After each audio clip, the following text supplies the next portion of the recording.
Hollywood invented a white Lone Ranger in a mask, but historians point out that the real inspiration was Bass Reeves, a former slave who became the most feared marshal in the West. He arrested more than 3,000 criminals and never took a bullet. Nobody told you this in school, and Reeves is just the beginning.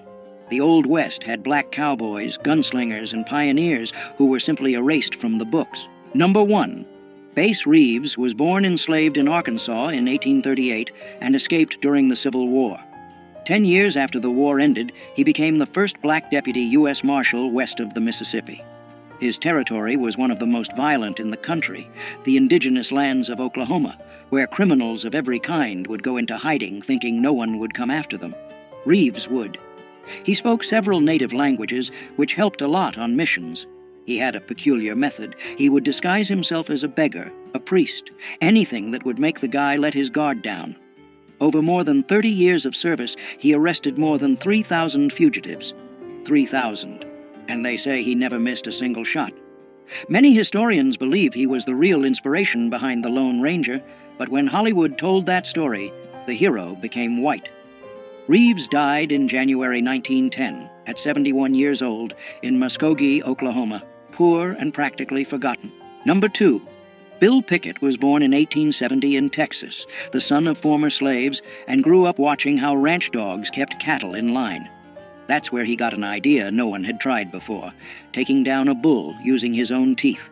He would grab the steer by the horn, twist the animal's neck, and bite the lower lip so hard the animal would lock up and fall. This technique became known as bulldogging and is still one of the most popular events in American rodeo today.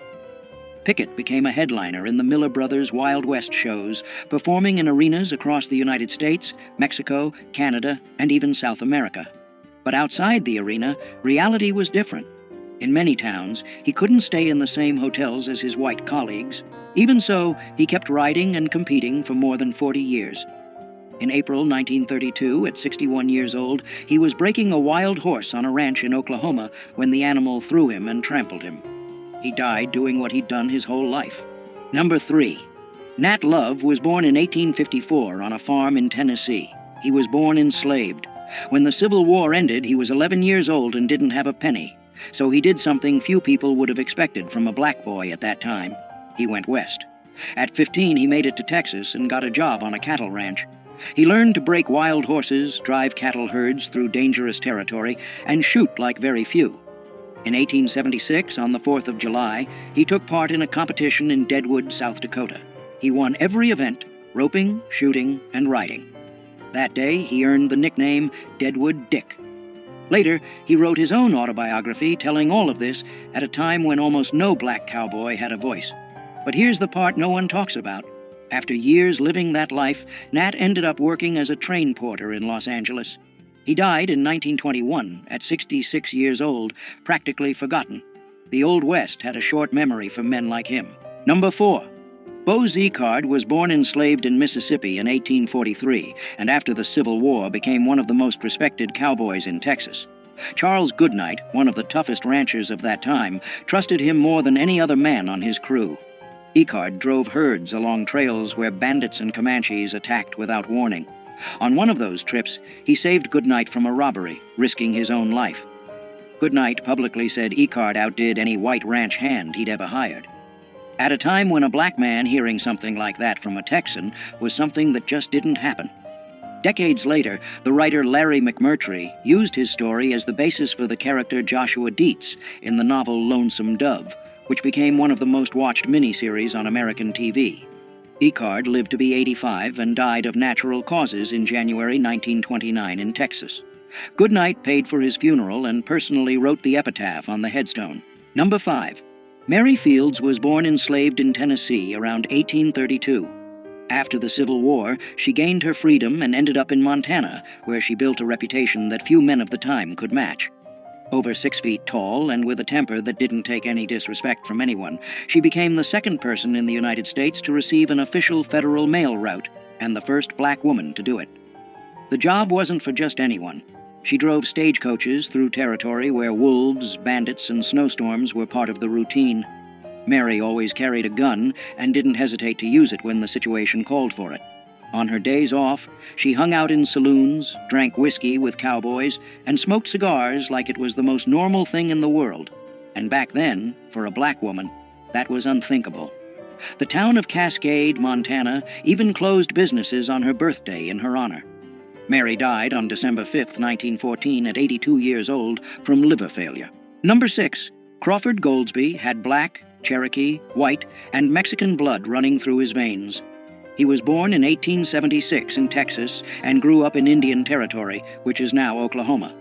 By 18, he was already one of the most wanted criminals in the whole region. The nickname Cherokee Bill became synonymous with trouble. He robbed trains, held up businesses, and went up against the law without blinking. Authorities pinned at least 13 deaths on him, including a deputy's. Judge Isaac Parker, known as the hanging judge, was the one running justice in Fort Smith, Arkansas, and he wanted Cherokee Bill at any cost. After being betrayed by someone he knew who put sleeping pills in his food, he was finally captured. Even in custody, he tried to escape and killed a guard in the attempt. On March 17, 1896, at only 20 years old, he climbed the gallows. When they asked if he had anything to say, he calmly answered that he hadn't come there to give a speech, just to die. Number 7. Isom Dart was born enslaved in Arkansas around 1849. When the Civil War ended, he was still a teenager and had nothing. No land, no money, no family who could help. So he did what many men of that time did. He headed west to try his luck. But his luck came with a price. He started out stealing cattle and horses in Wyoming, and he was good at it. He changed names like changing shirts. He lived for a while among Native Americans, learned how to disappear into the brush like he'd never existed. The authorities couldn't catch this guy. But here's the part not many people know. He tried to change his life. He bought a small ranch and tried to live honestly. The problem is, when you've got a past like that, the past comes to collect. In October 1900, Tom Horn, one of the most feared hired killers in the West, got the job to finish Isom. An ambush on Cold Spring Mountain was all it took. One clean shot, and Isom Dart went down at 51 years old. Number 8. This is George McJunkin. The guy was born enslaved in Texas in 1851 and never had access to any school. Even so, he taught himself to read and became one of the most respected cowboys in New Mexico. But what makes his story truly impressive has nothing to do with cattle. In 1908, after a major flood near the town of Folsom, McJunkin found huge bones sticking out of the ground in a ravine. He realized that wasn't normal. They were bones from giant bison that had gone extinct thousands of years ago, and along with them were spear points made by human hands. The problem was, nobody took him seriously at the time. McJunkin spent years trying to get scientists to pay attention to that place. He died in 1922 without seeing any recognition for his discovery. Only after his death did researchers finally go to the site and confirm that humans had been living in the Americas for at least 10,000 years. That changed everything science believed up to that point. Numero 9. Jim Beckworth was born enslaved in Virginia in 1798, but his life took a turn that few people would expect. While still young, he gained his freedom and went west to work as a trapper, hunting beaver pelts in the mountains. During his travels, he ended up being adopted by the Crow tribe, where he rose through the ranks until he became a war chief. That's right, a former enslaved man leading warriors in one of the most respected tribes of the Great Plains. Beckworth also discovered a pass in the Sierra Nevada mountains that still bears his name today, a route that helped thousands of settlers reach California. He lived between two worlds his whole life, moving between white society and native people without fully belonging to either side. He died around 1866 at 68 years old, and what makes his death even more intriguing is the theory that the Crow themselves may have poisoned him during a ritual because they believed his spirit would bring lasting strength to the tribe. Number 10. York was born enslaved to the Clark family around 1770 and was taken on the expedition that crossed the American continent between 1804 and 1806. During the journey, something curious happened. Several indigenous tribes had never seen a black man before. Some tried to rub his skin, thinking it was paint or dirt. The Mandans were so fascinated that they treated him almost like a supernatural figure. York hunted, fought, and faced the same dangers as any other member of the group, but when the expedition ended, he returned to being enslaved. He asked William Clark for his freedom several times and was refused. Historians disagree about what happened next. Some accounts say Clark finally freed him years later, while others suggest he ran away. What is known is that York probably died around 1832, a victim of cholera, without ever receiving the recognition the other explorers got. Number 11. In 1856, a woman who had been someone else's property her whole life walked into a Los Angeles courtroom and did something few people had the courage to do back then. Bridget Biddy Mason sued her own owner for her freedom, and she won. But what came next is even more impressive. Born enslaved in Georgia in 1818, Biddy was forced to walk nearly 1,500 miles on foot to the American West, taking care of cattle and children along the way. After gaining her freedom, she worked as a midwife and started saving every penny. With that money, she bought land in downtown Los Angeles, when the city was still small and dusty. Those properties went up in value in a way nobody expected. Biddy became one of the wealthiest women in the area and used that fortune to help people in need, founding churches, shelters, and donating to struggling families. She died in January 1891 at 72 years old, from enslaved to millionaire at a time when the laws were working against everything she stood for. Number 12. Clara Brown was born enslaved in Virginia around 1800 and spent more than 5 decades without freedom. When she was finally freed, she was already 56 years old. Most people at that age would think about resting, right? Not her. Clara headed straight to Colorado during the gold rush, working as a cook and laundress in miners' camps. The detail few people know is that she spent almost none of what she earned. Every penny was saved for a goal she never gave up on, finding her family, who had been sold and separated decades earlier. With the money she built up, Clara helped dozens of formerly enslaved people get settled in Colorado, paying for trips and offering housing. In Denver, she became known as the city's angel, and after years of searching, already in her 80s, she managed to reunite with her daughter, Eliza Jane. Clara died in October 1885 at 85 years old, proving that determination doesn't have an expiration date. Number 13.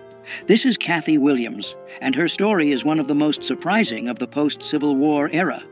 Born enslaved in Missouri in 1844, she gained her freedom when Union troops occupied the area. But being free didn't mean having opportunities. With no money and no options, Kathy made a choice that few people would have had the courage to make.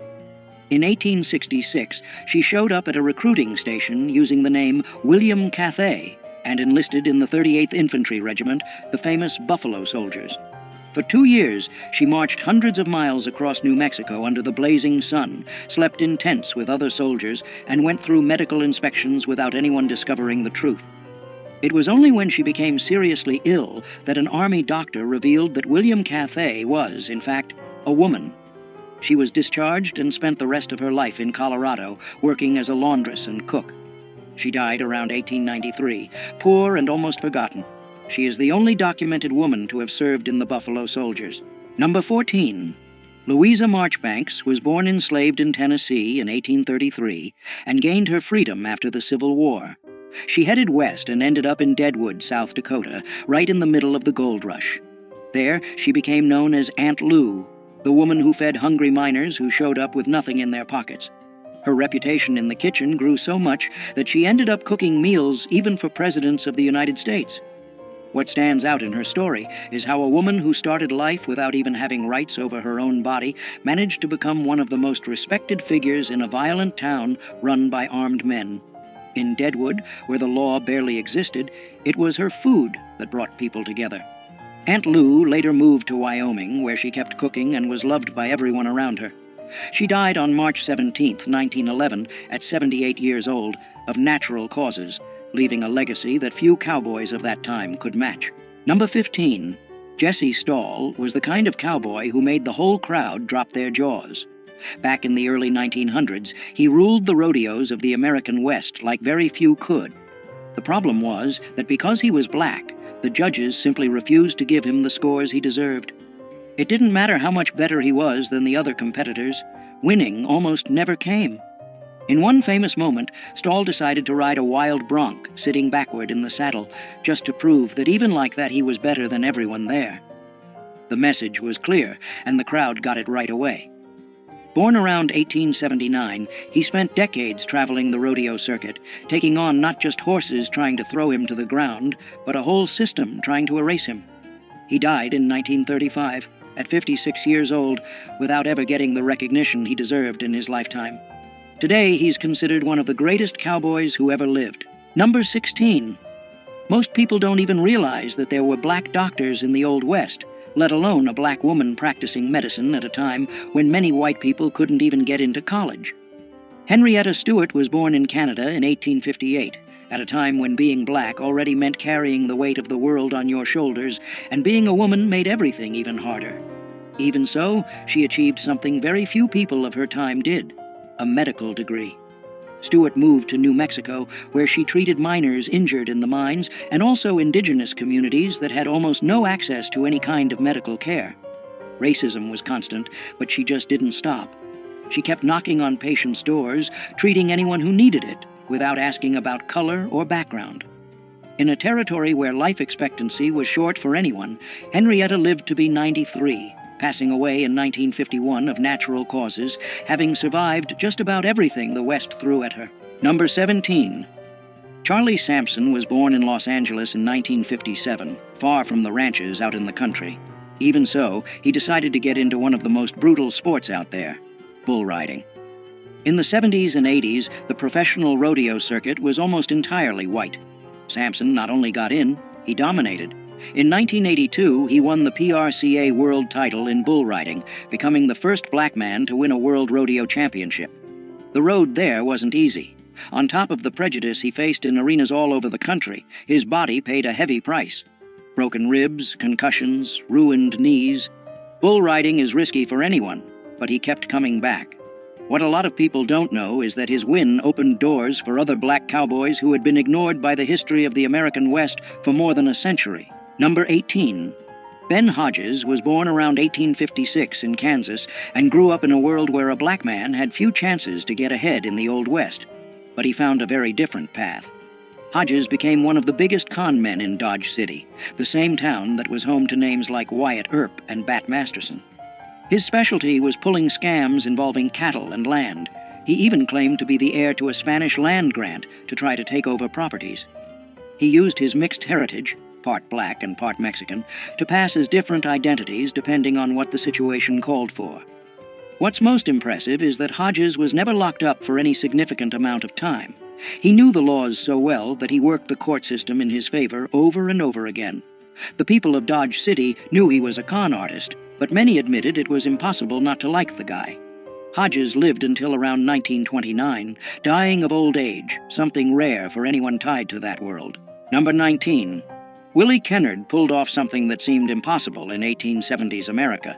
At a time when black men barely had basic rights guaranteed, he became the marshal in Yankee Hill, Colorado in 1874. And it wasn't because of political connections or anyone doing him a favor. The town was being terrorized by outlaws, and nobody wanted the job. Kennard stepped up, and the community, with few options, accepted. What happened next surprised everyone. He faced 2 outlaws in separate shootouts and killed both. Crime in the area dropped drastically. Think about that for a second. A black man walking around armed with a badge on his chest, enforcing the law in the Old West just 9 years after the end of the Civil War. His story basically disappeared from the books for more than a century. Kennard died sometime in the 1880s, and the circumstances were never cleared up. To this day, little is known about his final years. Number 20. Addie Huddleston built something that few people thought was possible in the Old West. At a time when being black was already enough to have doors slammed in your face, she opened her own doors, literally. In Cheyenne, Wyoming, Addie ran brothels and made real money doing it. We're not talking pocket change. She built up property and a sizable fortune in a territory where most black women could barely get domestic work. The most curious part is how she moved between 2 hostile worlds, the underworld of saloons and brothels dominated by white men, and a society that saw her as inferior because of her skin color. Even so, Addie thrived. Powerful men in town visited her establishments, which gave her a kind of informal protection. She died of natural causes in the 1880s, something rare for anyone in that line of work. While many madams ended up broke or murdered, Addie left the scene on her own terms.